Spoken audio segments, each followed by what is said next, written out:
Hi guys, it's Thorn. I'm really stuffed up. um, it's the end of the first week of school, and a lot of people don't think about this, but teachers get sick all the time. I never got sick, and I was always really proud and full of myself for not being sick because that makes me so tough and whatever. But now I get sick all the fucking time. I had mono and strep at the same time last year. Actually, my whole fencing team had mono because we make out with each other a whole lot, by which I mean we share water bottles because we're stupid. So there was that. Um, and anyway, the strep went undiagnosed because all the doctors were like, oh, it's just mono. You have to sleep it off. Meanwhile, the strep bacteria is killing me. So last year was a little bit tough. This year is kicking off with, I don't know if this is a cold or what this is. But I blame other people's children. So that's me. But aside from my fluids melting out of my face holes all week, I'm actually doing really well. It was a good week at school. This is as enthused as I felt about going back to work as a teacher. Usually it's kind of like, oh God, right, the summer's over. I don't want to do work. But I'm actually really pumped. My kids are really great. I've got a new room. Next week we start the Crucible, and I always do a witch hunt with them, which makes me really happy. So, anyway, things are fine. What's going on? I just hadn't made I begin every video with I haven't made a video in a while, but I've had a lot in my mind, and I made a list of things to blog about last weekend when I was traveling. But I just haven't had the time to sit down and write stuff. I'm back in school. I'm sort of half-assedly working on a literature MA, just honestly, because I was bored. I don't feel particularly intellectually engaged at my job. And anyway, I had the opportunity to go back to school, so I'm not really invested in yet another master's degree that the North Carolina public school system won't pay me for. But it's been good for keeping my brain from atrophying. So anyway, I've got papers and things again, and it's great, but it keeps me busy. Lots of Llewellyn deadlines have been hitting me in the last couple of weeks. I've got one that's due basically now, and for the annuals and the calendars and stuff. So lots of good things, but I'm working a whole lot. So very busy. All that to say, I haven't sat down to blog in a couple of months, and so I'm going to word vomit at you instead.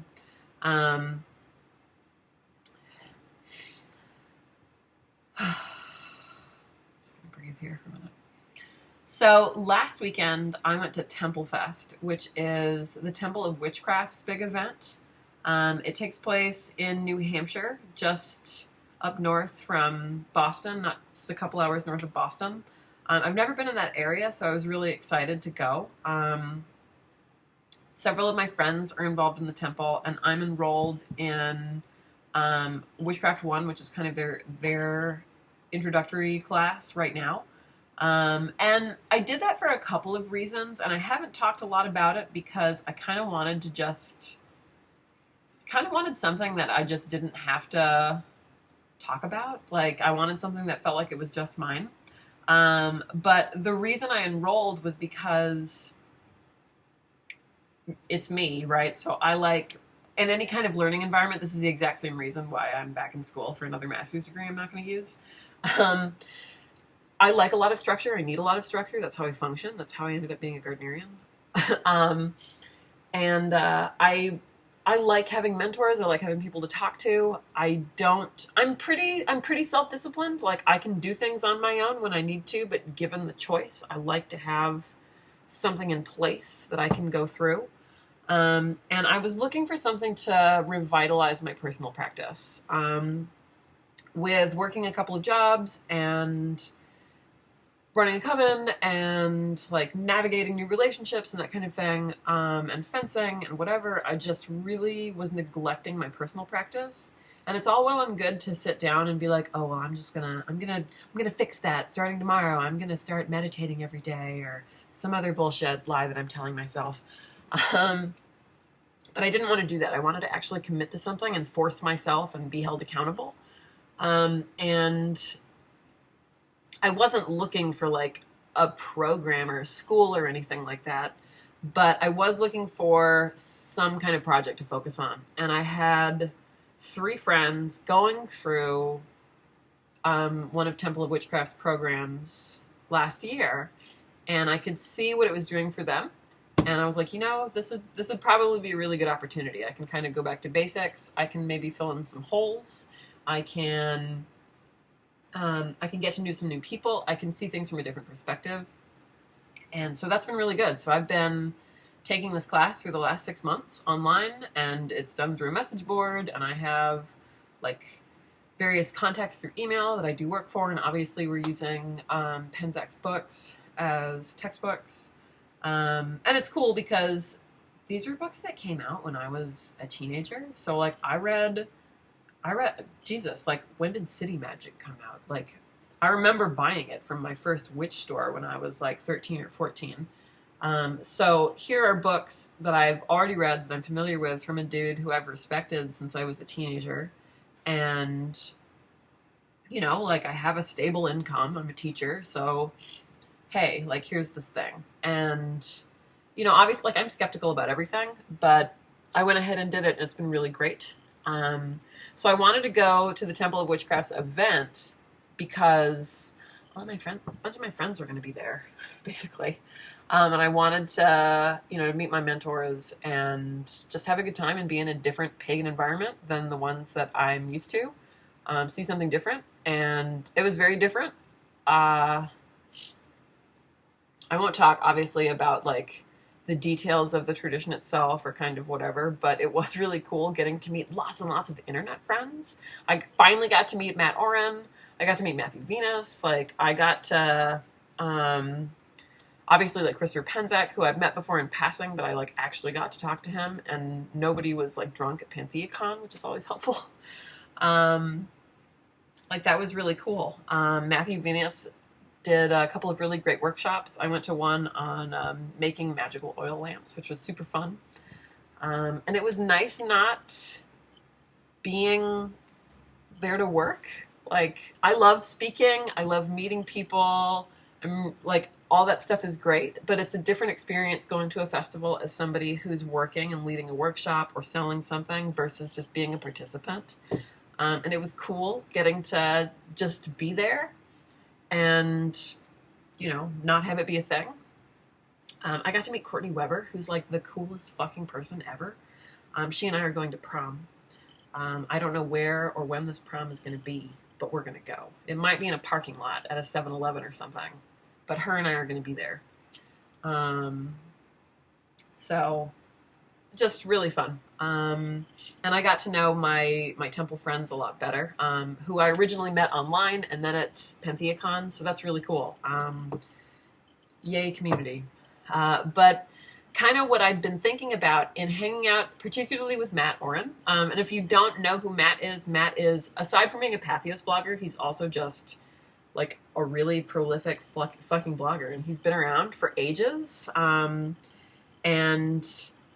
he writes a lot of the reviews that you see circulating. I don't know where he finds all this time to read, but he does. Like, he puts out so much content. He's the content master. And anyway, so it's very likely, if you don't know who Matt is, it's very probable that you have read several of his articles or his reviews. He's kind of like the witch internet embodied in a person. And he's really great. Anyway, sitting down and talking to him, it was really interesting thinking later that, man, so much of our craft life takes place on the internet. And there's this thing that happens, I've noticed as a Patheos writer, where, like, people on Patheos will be freaking out about something, or the pagan internet broadly. Like, Patheos is kind of at the center of it, but it's certainly not the entirety. But we'll be freaking out online about something. And when you actually get offline and into your meat space communities, nobody knows what the hell you're talking about.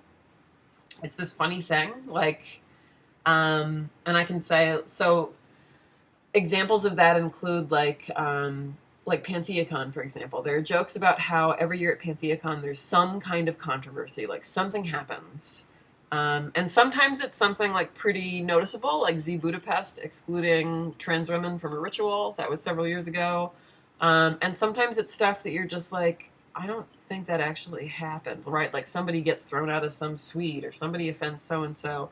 And on the internet, it turns into this massive screaming thing. But then when you actually go out into pagan communities, people are like, what are you talking about? What even is Pantheacon? Just an example. Like, internet paganism is really different from meat space paganism, just in the sense that, like, the issues are different. And it was refreshing being in this space, unplugged for several days, and just getting to focus on, like, what was going on in the community around me. I don't do that enough. It's really easy, particularly I've seen this in Facebook groups. If you're like within particular traditions, or if just any kind of like network of people that already knows each other in some capacity, like the things people freak out about are just, they're often not as far reaching as we think they are. And that's a useful reminder. My coven mates are constantly, they're just like we don't read Patheos, like we don't know, we're not on the internet. And that happens too, like here in the Charlotte area when I go to things and people are just like, what? Like we're too busy worried about this thing, like we haven't even heard of this person that everybody hates right now.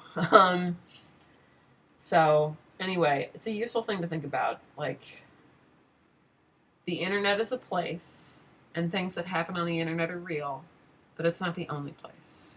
And it's not even like the biggest place. Sometimes the things that are at the center of communities just are completely different. So that was nice. It was nice getting to kind of get away from that and have my paganism feel immediate. I'm going to breathe again. I can't breathe through my nose, guys. Good Lord. What else? I'm about to fly to Seattle to participate in a HEMA event, Sword Squatch, which is an amazing event. It's, I think, my favorite event. And I'm giving my first HEMA workshop, but surprise, surprise, it's really about magic, because that's what I do. So, like, how can I turn this into me just talking about witches? And when you're talking about swords, it's really not that hard. So it's Seattle, so they can handle it. Sword Squatch is kind of a weird event, so they can handle the weirdness, I'm pretty sure. What else? In October, here in Charlotte, I have an event coming up, a signing, and what's really cool is Tempest, Zakroff is going to be there leading a workshop afterwards. So that is at Curio Craft and Conjure in Noda. I think it's October 3rd. Newsletter will go out, I'll make announcements, but if you're in my area, there's going to be an event. I'm also trying to book something in Atlanta at Phoenix and Dragon, because I don't travel enough. I'm trying to make Oliver hate me. Anyway, that's all. I think this video is kind of long. Happy September, and happy back to school for those of you in school.